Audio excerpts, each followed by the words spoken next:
All right, welcome to Words of the Wise. Today I have Chief Larry Gonzalez from Riverside PD. He has been on the job 32 years and he has been with Riverside PD the entire time, which is pretty incredible. He's also the first inside chief that's been hired in the last 30 years. So I'm really excited to have Chief Larry Gonzalez on today's episode. Thank you so much for being here. Thank you for having me. I'm looking forward to it, Paige. Thank you. Absolutely. So I know we talked a little offline, and you have a very interesting background, and I would love to give some context. Where did you come from? How did you get started in law enforcement? Give us some background on you. Sure. Well, I was actually raised, went to high school and stuff in Chino Hills, California, which is just a couple miles down from Riverside. I don't have the normal story for cops. I didn't grow up always wanting to be a police officer. I just want to be a big league baseball player. So I did well in baseball. I actually got drafted by the Los Angeles Dodgers in 1987 in the 11th round that year. So I signed to play professionally. I played in the minor leagues for about 5 years.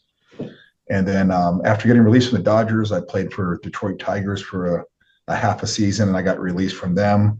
And that's the point where I hit the crossroads where it's like, all right, I better find a real job or something I can do with my life because baseball wasn't going to be it after all.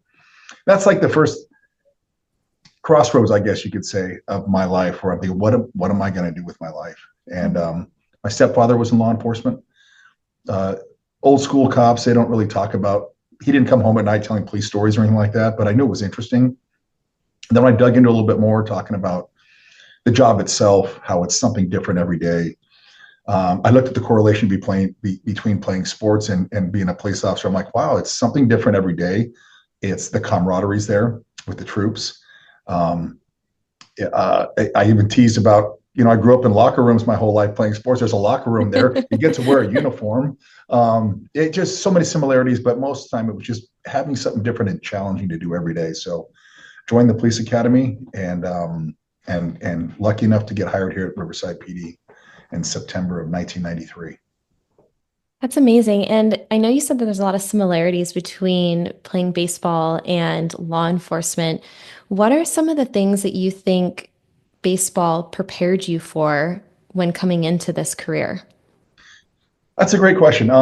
You know what? I think not just for me being a baseball player, but playing sports in general, it teaches you so many valuable lessons growing up. But for me, it was how to compete, first of all, but how to compete the right way, sportsmanship.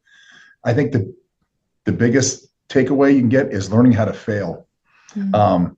When you don't win a game, you don't play well, or you don't throw your sucker in the sand and quit. You work harder and get back on the horse and try to do better next time. And I think that translates really well into any occupation. If you could have that mentality, and then also the teamwork mentality. We are all on the same team. We're all different shapes, sizes, religions, races, genders, but we're on the same team. And you learn that early on in playing sports. The teamwork aspect is huge as well. So I think those are probably the main points for me. And I love that you said team because, in law enforcement and in sports, you are a team and you have to look out for each other and you have to pick up the slack sometimes and you have to pick each other up. And so having that team mentality, I think, is wildly valuable. And it seems like for you, fitness has been something that has been a part of your life for a really long time, which we know is a part of wellness. You've been in this career now 32 years. We know that wellness wasn't really a thing. Exactly. And so, how did that impact you over the years? Do you feel like you drew from your past experience of having that fitness and the wellness in sports, and that helped you throughout that time in your career? Or do you think that lack of wellness, coming into this new profession impacted you? Yeah, I think we've always had wellness. It's always been there. We didn't have a name for it or really couldn't identify it. For me, it was fitness. And most of the cops or law enforcement, I every time I hire a batch of new police officers, I have a sit down with them on expectations. And I always ask them, what are you doing to de-stress? What are you doing for work life, family life balance, off duty, keep those relationships outside of law enforcement. But the number one answer I get from everybody is working out, going to the gym, releasing those endorphins, whatever it is, they have to have. And I was one of those people as well. At 55 years old right now, I'm not trying to bench press 400 pounds. I do go to the gym probably 5 times a week, and it's more for my mental preparation for the day. I need to clear my head, and that's the way I can do it. But I'm just proud to say at our agency, and we work with you on this, that we've actually identified what is mental wellness and what are some things that we can provide as a department for you to be happy. I brought this up several times. When I first became the chief, with a lot of the top, if you remember the 21st century policing model under the Obama administration, it's talked about a lot, even today. And if you look at those 6 pillars on the 21st policing century, when I looked at them at first, I was like, well, we're doing this, we're doing that, we're doing this. And number 6 was mental wellness. The IT related thing, community relations, all the things. Yeah, we do those things. But mental wellness was the 6th. So I've tasked our department the last couple of years is when we have our strategic plan, we put that as number 1. Because I personally, I believe that if we're taking care of our folks, whether it be getting them the equipment they need, the training that they need, mental wellness services that they need, if you can make sure that's good, everything else will fix itself. It'll fall into place if you have a happy workforce who has what they need to do their job. So it's nice that we have a name for it now. It's nice that I think most agency heads that I know have put their buy-in. You have to buy into it as a leader of the organization. You have to believe in it and make sure your folks below you are pushing that message down that, hey, this is important to me. This is now number 1 in the strategic plan. We're going to provide this, or this for our folks if they need it. So I think, yeah, it's great that 32 years ago it was, hey, let's go to the gym, or let's go on vacation here all together. But we've identified and structured it much better nowadays. And I love how you related physical and mental wellness together because that's so spot on. And I think a lot of times we forget that physical wellness does translate to mental wellness. And I was just having a conversation recently about this, and I don't know if you agree, but I find this because I also go to the gym, I work out, like I have my own wellness that I do for myself. And when I can go in and just do something hard and just feel like it makes me feel like I'm training my mind to be able to withstand hard things, to be able to do hard things. And so it's creating that mental training, that mental resiliency, but it's also like letting everything like out there. And so Yes. I love that you said that because I think it's so relatable that anyone who's done anything physical can say that it has helped their mental wellness too. And sometimes when you're running those problems through your head at the gym or scenarios, you tend to work out harder. Yeah. You're Get your gonna aggression hit out. the treadmill harder or lift more weights or whatever. But I find myself doing that when I'm, figuring out the day's issues or what I have to do. That makes me feel a lot better. Once I leave, I got a clear head and can go attack the day. 100%. And I think too, on the flip side, if you've had a hard day, you can, offload everything that you just went through throughout the day at the end of the day and try to let that go before you go home to your family. So I think that you can use it on both ends of the day and it's just as effective. So Yes. I love that you talked about physical and mental health being directly related. I also love that mental wellness is top of your priority and it's something that your organization understands is so important to you. And I think that, it's important that your team, we'll use the word team again, like knows that they're supported and taken care of from a mental health perspective. Yes. So I want to kind of segue a little bit because I've had conversations recently about the why. And coming into this profession, having a why and then referring back to that throughout your career. What is your why, or did you have a why that you referred to back, throughout the last 32 years? So when you say why, is it why do we need mental wellness in our department, or why in general, as far as why I'm doing this job, or why? Yeah, I think that it's a two-part question. I think that one is like your why for your profession. What has your why been? And then I think that there's also a wellness why, for you, Yes, like what is your wellness why? So if you're willing to share both, I think that would be sure. great. Yeah, I'm pretty much an open book, sometimes to a fault. I probably shouldn't say things, but as far as the profession itself, it was like I said earlier, it was all I wanted to do in life. And once I actually went to a police academy, I fell in love immediately. So I knew this was it for me. Um, as time has evolved, I think about why am I still doing it? Like, for instance, I can tell you right now, I can retire. I am eligible to retire. And so the why for me now, why are you still here? Why are you doing this job when you can retire um, making the same amount you're making right now? And go, get your motorhome and go fishing and golfing every day. So the why for me is I like to be busy. I like to be involved. I like to be challenged. And I still like my job. I like to come to work every day. So I don't want to retire just to retire.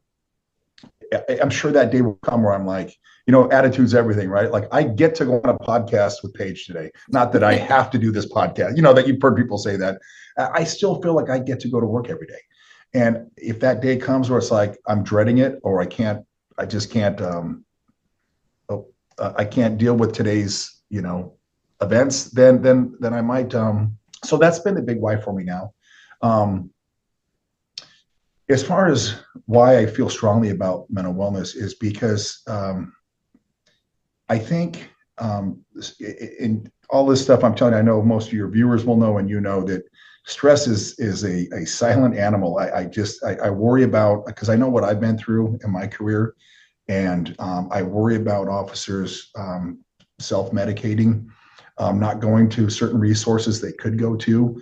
I try to make it very known continually that these resources are available to you, whether it's a peer counselor, a professional, a chaplain. We have all these things available for you, and I want you to use them. So I do stress that upon all of our employees and make sure they understand that why this is important because I want you to last 32 years. A lot of people don't, whether it's a stress retirement or an industrial injury retirement. It's important to make them understand that. And I'll just end with this. And when you talk about the why, I talk about this a lot too. When we talk about generations, right? And when I first started the job, the old timers said the same thing that we say now to, oh, this new generation of cops, man, I don't know, we're done. They're not going to get it. They didn't. And then we started saying, oh, this new generation. And I'm excited about the new generation, the Y generation, but it's exactly that. It's the Y generation. So I found myself having to be able to relate with them is, old days, old school law enforcement. I would put out an email saying effective immediately. We are now doing this. Period. You do that. That's your order. Or effective immediately, or send an email. You better have a why attached to that because they're not Yeah. going to listen to you. They're not going to understand. They're not going to follow you. So I always think about that. We talk about generational discussions and having them because if you're the leader, they're going to have to follow your direction or lead, but you need to give them the why. And it could be a simple policy change or a uniform change or whatever it may be, but just giving them the why so they understand what the mission is and then they feel comfortable about following it. And I love that because I do think that it's human nature. And maybe it is more generational, but I do think it's human nature when you tell someone to do something, for someone to say no immediately or why. Yeah. It's like usually one of the two, like no or why. There's that skepticism. So I love that you've recognized, hey, like we need to give a deeper purpose and reason as to why we're doing these things and why it's important. I also loved that you talked about mental framing. You said that you get to do these things, not you have to. And that's a practice. And I'm sure that you recognize that takes effort to change that mental frame of like, this is a task or a chore or heavy to like, I'm excited. This is something that I get Yes. to continue doing. And it sounds to me like that's a testament to the work that you've done over the last 32 years to prioritize your wellness because you do get to have that longevity and now you're able to retire and you don't want to yet. Yes. because you still love it. And so I Yes. think that a lot of people listening to this, like, I could only imagine that that's the goal. Like, you want to have longevity in this career and you want to feel your absolute best physically and mentally. And then eventually, when you do retire, you also want to have a long and successful retirement. And so, your words of like, hey, like, utilize these resources now. We know that this job is stressful. And so, how can we proactively prioritize your wellness? How can we have that mental like reframing so this is something that you enjoy doing long term? So, I loved And everything you that's said. the key to it. It's all about, I even having a clear conscience. Like I have to go to a community meeting tonight where we had a homicide this weekend. There's people that are upset. It wasn't an officer involved one, but there's it's it's an area of our city that's politically charged, I'll just say. So normally you think, oh man, I don't want to deal with this group tonight. Where I get myself geared up, like, hey, I can't wait to share with them this, and this. And then it shows when you come in with that attitude, it shows. They can tell that, hey, you're passionate about your job, you care about your job, and you're going to be here and things are going to be okay. 100%. And I do think that the way we present ourselves is important. So I do appreciate that insight. So so I don't know, like if someone's listening to this and they're not familiar with your agency, you are a large agency. You have over 600 employees, all in, sworn and civilian. And we know that there are unique challenges to navigating a large agency, especially when it comes to, creating a culture of wellness and getting resources out to everybody. How do you navigate that? Well, it's like I said, using what we're doing with you, and a lot, it's the world we live in now is every message we do seems to be electronically, whether it's through Sure. department emails, social media. That's how our message gets out. But the real way you get across is when you get people's buy-in, and they spread the word because they need to hear it from a human being that has done this before, and that hey, I won the yoga challenge this month. My assistant just won that, so I said great job. Um, and then more people get involved, and you see a different name on the leaderboard. We've even had senior lieutenants who've been around for a long time that have given their input that hey, I had some old injuries that this has helped me with. The younger guys, guess what? We got jujitsu. You can train in that too. So Yeah. that going back to teamwork, that gets that aspect involved too. I think that as far as the messaging goes, we have to make sure we get it out there that this is nothing to be afraid of. One of the things that you sent me in the email was like the stigma of, and I don't want to go ahead if you're going to get into that later, but No, no, but please do. that's one of the things that we've come a long way with. Um, and if you look at mental wellness, whether it's just talking to somebody or doing yoga or jujitsu, it's just reaching out. So a couple of things that we've done as an agency is I'm trying to implement right now where making it mandatory to talk to a counselor or a psychologist at your yearly eval. Doesn't mean you have to talk to them, right? But we found, and you probably know this, making a guy go might make him save face a little bit, like I had to go see so and so, and then they're in there for 2 hours. Yep. That's great. I don't care how they got there; they just got there. So we're trying to do things like that will help them because going back to the stigma thing is, you look at these old movies. I know you're young, but like go back to like Lethal Weapon and these Dirty Harry movies in back day where the officer would go in and he'd shoot 3 people in his shift and then come home and the captain would yell at him and he'd go drink a bottle of whiskey that night and come back to work the next day and people are high fiving or whatever it may be, just silly stuff where we've come a long way from that stigma to where you have to suck it up, get through it, deal with it as part of the job, to saying, hey, this is something different. You need to talk to somebody. You get some help for yourself. That and the challenge for us really is the profession itself. So, what other profession in the world that, like I could just say, let's say you work as a real estate agent, you have an office full of real estate agents, and one of them went nuts one day in your office, and you guys had to physically restrain this person, maybe even fight him a little bit till the cops got there and they hooked him. In that office, you'd probably talk about that incident for months, Forever. maybe Yeah. even years. Remember that time, so and so, and that could just be Tuesday for a police officer, right? Sure. Now, granted, they're trained for that, but it's still we're still human beings, so they're dealing with stuff that's not really the normal, if that makes sense. To where it's like, uh, yeah, we train our guys, whether it's a physical fight or God forbid they get an officer involved shooting, that that there's resources available to you if you go through that. Because no matter what, every physical altercation you get into, it takes a piece out of you. It takes a little piece of not just the suspect, takes a piece out of whether it's your knees, your back. I always say up here too, that you had to physically restrain somebody or fight somebody. And it's not if it happens, it's when it happens in this day and age. So I want to make sure all those resources are available for those type of things, because it's a very, very different job.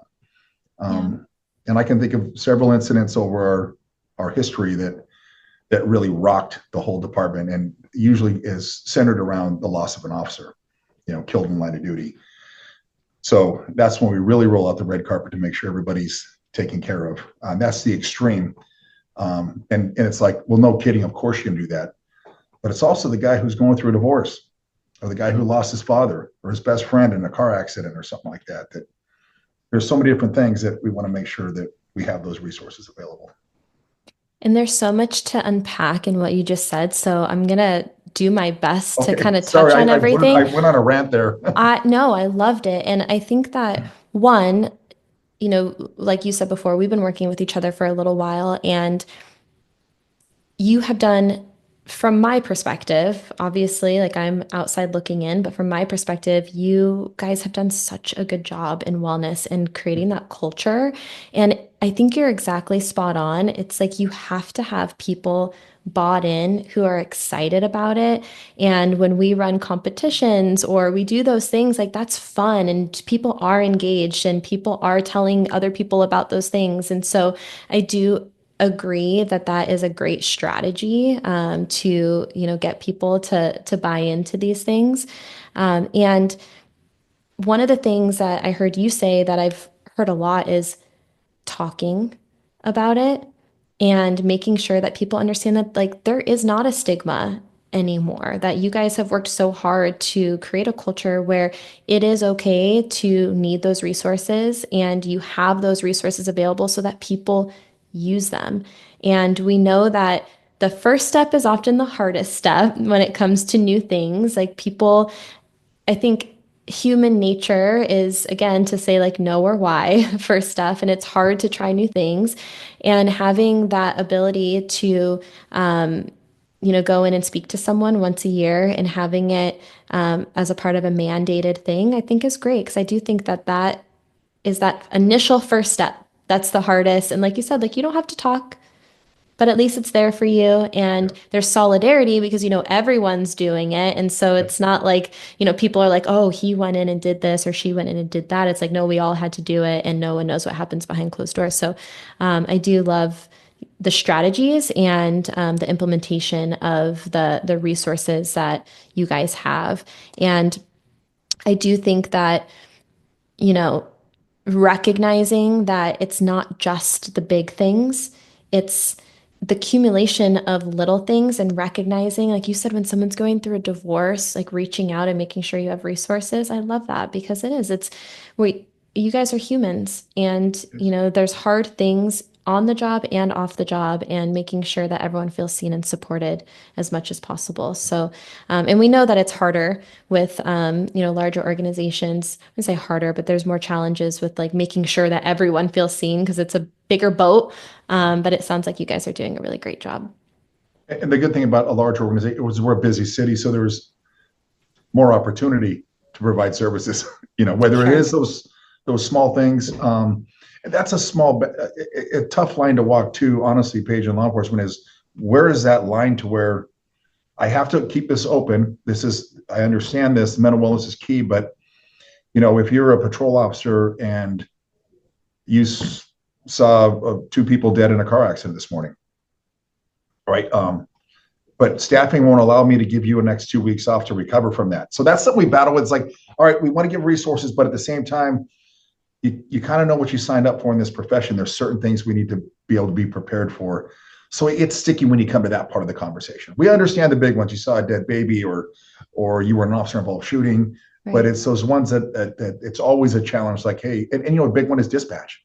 And Yeah. dispatchers, they hear the worst calls. I feel for them, and then the phone hangs up.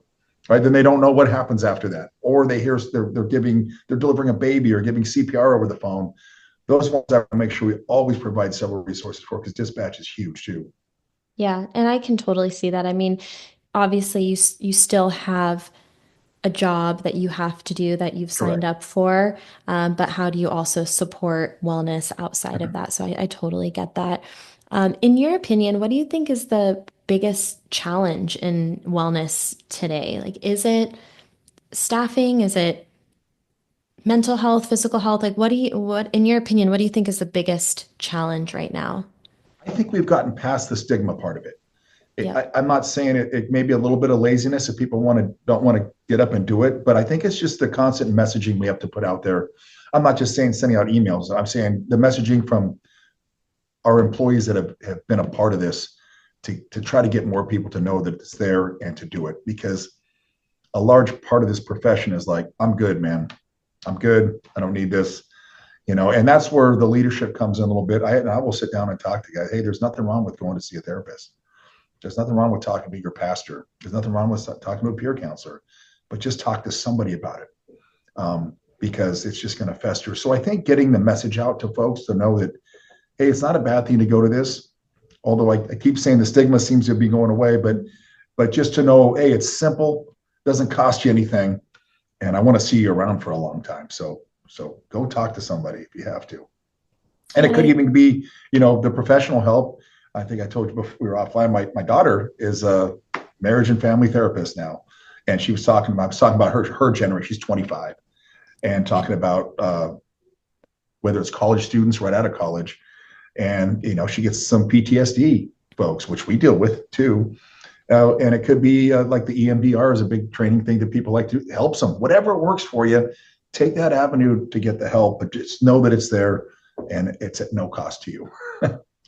yeah. And I think that, I mean, obviously, it's apparent that you care. And I think that it's important to have people looking out for each other. And if you notice that someone might not be okay, like sitting down and having that conversation. And I also think, I mean, we talked about this, like you've been at this agency for your entire career. And so Yes. you've been through what they're going through. And Yes. so having that ability to sit down with them and be like, hey, man, like, I know Yeah. what you're going through and I know what that does and I see you and I support you. I think also probably speaks volumes to your team as well.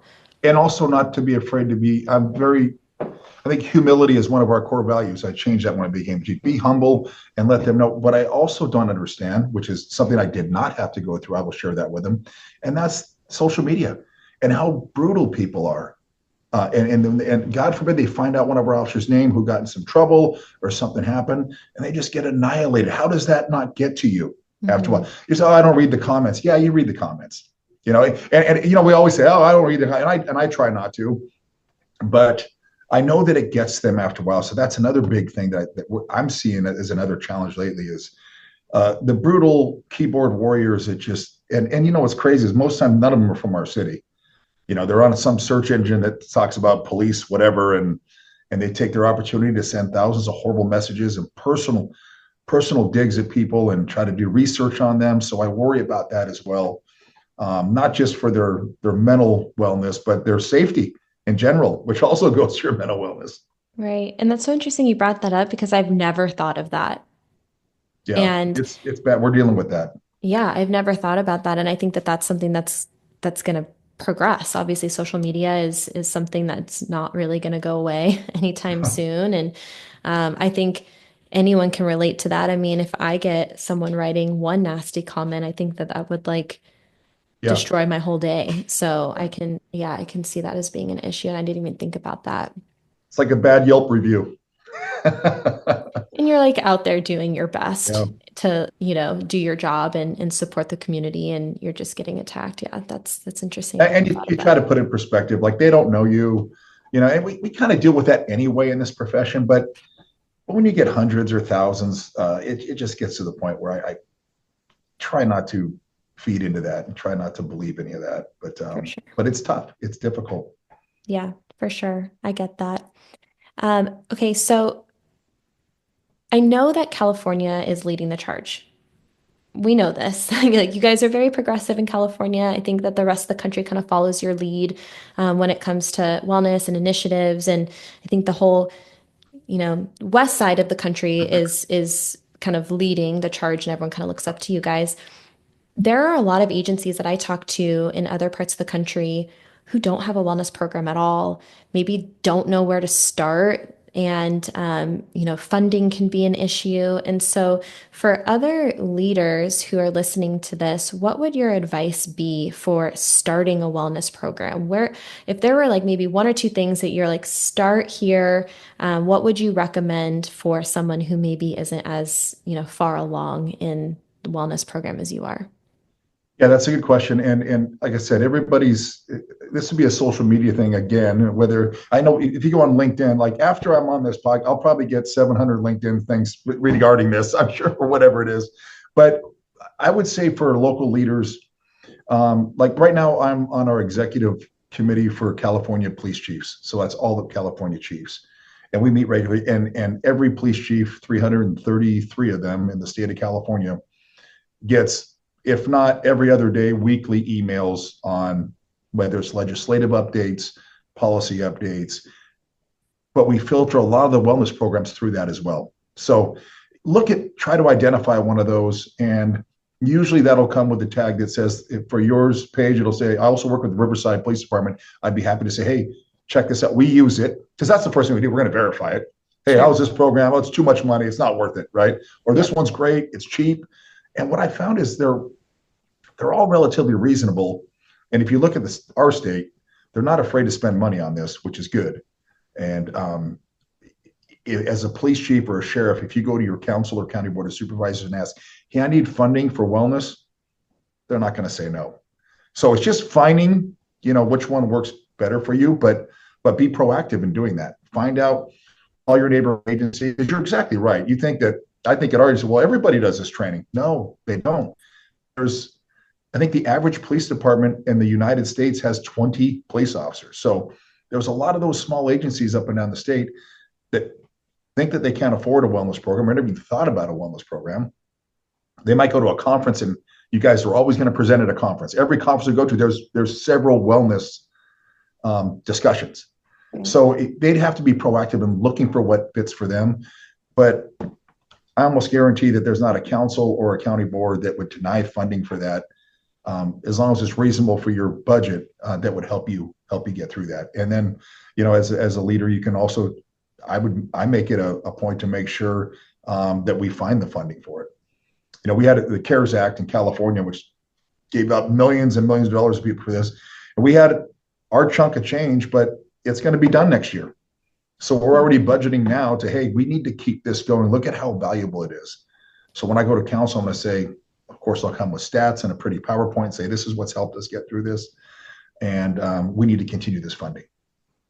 And I think that that's great advice. And I think you're also so right that like you guys talk, and sometimes I think everyone forgets that like there is this vast community of leaders that you guys can lean on and talk to each other. And I think that if someone recommends something, it's usually a testament to the success of that. And so leaning on, the network out there of other leaders like yourself and saying, hey, like, what are you using? What is working for you guys? What isn't? And then having those conversations amongst yourself. And then, of course, taking that back and then deciding what would fit best within your organization and your budget. So I think that's great advice. And going back to what we were saying earlier, you have to prioritize as a department head that mental wellness is this top priority for you. We realize you're going to budget for all kinds of IT related issues. You're going to equipment, cars, ammunition, everything that you need as a police department, but you got to put that at the top, because like I said earlier, once you get that done, and you have that going, everything else will fall into place. I think you'll see a decline in industrial retirements, people leaving earlier, or people just saying, this isn't for me, this job isn't for me. So if you have that wellness component in there.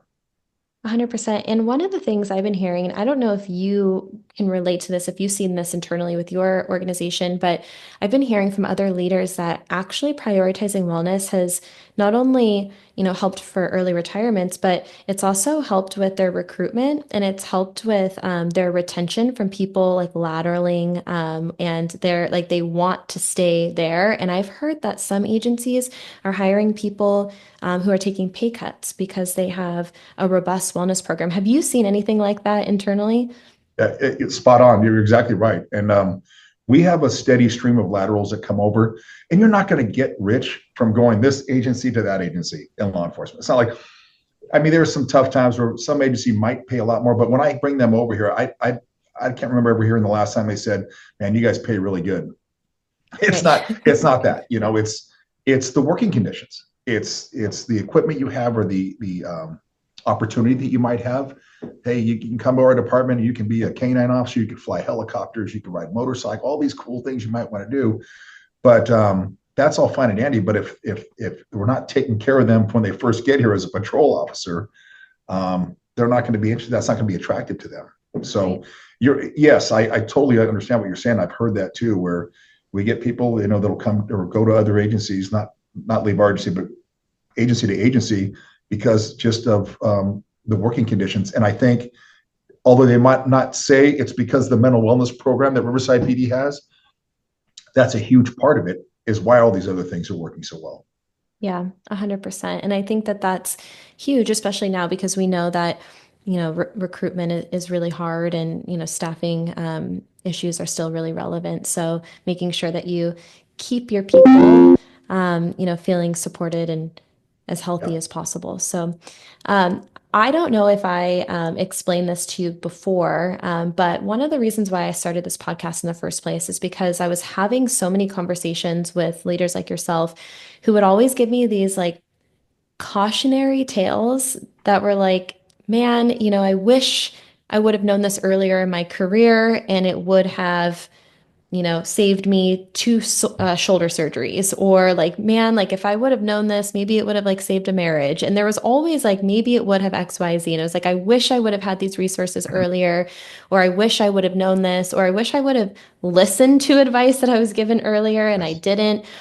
What words of wisdom would you share with someone who's earlier in their career? Something that maybe you wish you would have known or some advice that you wish you would have taken to heart earlier? Well, that's a great question. And I think about too, very early on in my career, the first 3 or 4 years, I was involved in a couple incidents that where somebody died, where I needed to go see a counselor. And so I got introduced to it very early on in my career and really realized the impacts of it. And what I've also found out too is you get an officer involved shooting, almost every agency in the country, you have to go see a psychologist before you come back when you leave that. Get there. Yeah, that's okay.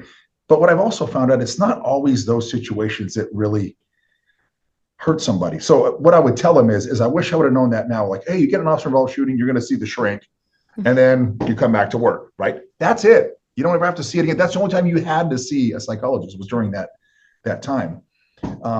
But what I found out over the years is you might be told, hey, we're going to terminate you, right? And you have to go through an arbitration process or whatever. And during that time period when you're going through that, it weighs more on somebody, way more than ever getting involved in a shooting. A lot of times guys can say, this guy pointed a gun at me.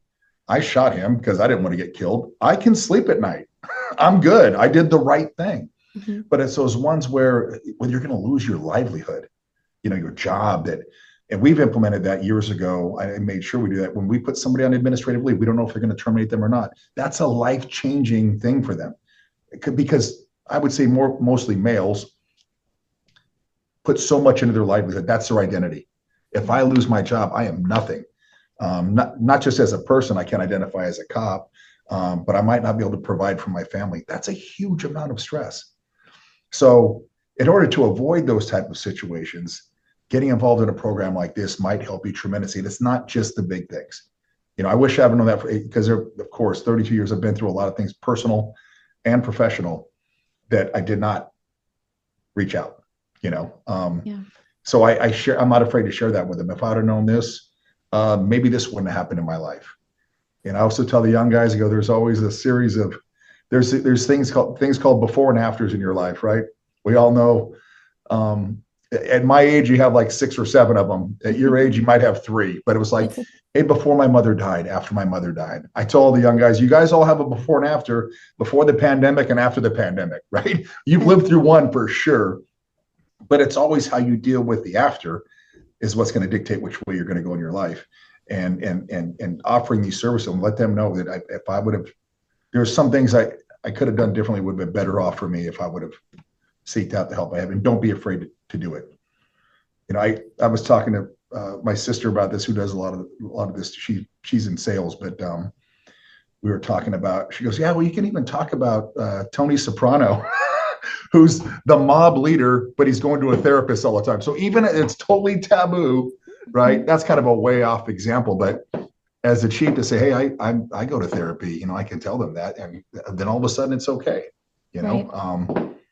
So Those are great words of advice. And I think you're spot on of like, and I know you said it's a way off example, but I don't think it is. I think it's like, hey, it's not weak or, mhm. feminine or whatever it is to need resources and support and to prioritize your mental health and having someone like yourself in leadership that everyone looks up to. And you're like, I do it.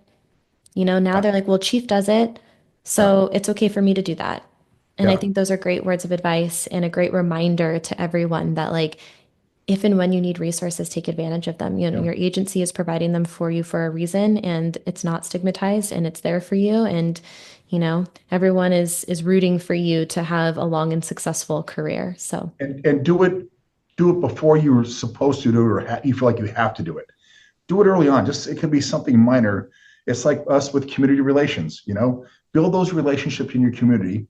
You should always be doing that. That way, when that incident happens, they know who the face is. They know your heart. They know where you're at. And when it comes to this in house, if you can go to that yearly evaluation, or reach out or do the wellness stuff, when that incident happens where you really need it, it's going to feel more comfortable to you rather than saying, I got ordered to go here, or wait till you get in trouble. Then okay, now I need to talk to somebody. you know right. Yeah, 100%. Thank you so much for your insights and your words of wisdom. I really appreciate you taking the time to speak with me. I know that you're busy, and so I really appreciate it. I want Absolutely. to leave. I know we have maybe a minute left. I want to kind of leave the floor to you if there's something that we missed or anything else that you want to say before we sign off. I think we covered it all. Like I said, I just want to make sure I reiterate how much of a proponent I am of mental wellness. And I want to make sure I continue to deliver that message to our personnel. And I even share that with our community members, community groups. They can have. I'll say sometimes, well, they'll be of 100 people in a room. They're talking about this issue and that issue, and this homeless person did this to me. This mentally ill person did this to me, and I'll stop them about 5 incidents into it. I'll say, listen, let me give you an example. The first 5 incidents you told me, this neighborhood, this neighborhood, this neighborhood, this neighborhood. Can you imagine if you're a police officer, that might just be one shift that you Mhm. had to deal with all of those every day. So try to understand, and then they get it. The light bulb goes on. Like, I understand what you guys are dealing with. So I want to make sure our folks understand that, hey, don't be afraid to use the resources that are there, and that I, as their chief, support them in that. And we will try to. We don't want to lose you. You're part of our family and part of our team. So we want to see you make it to 30, 35 years on the job.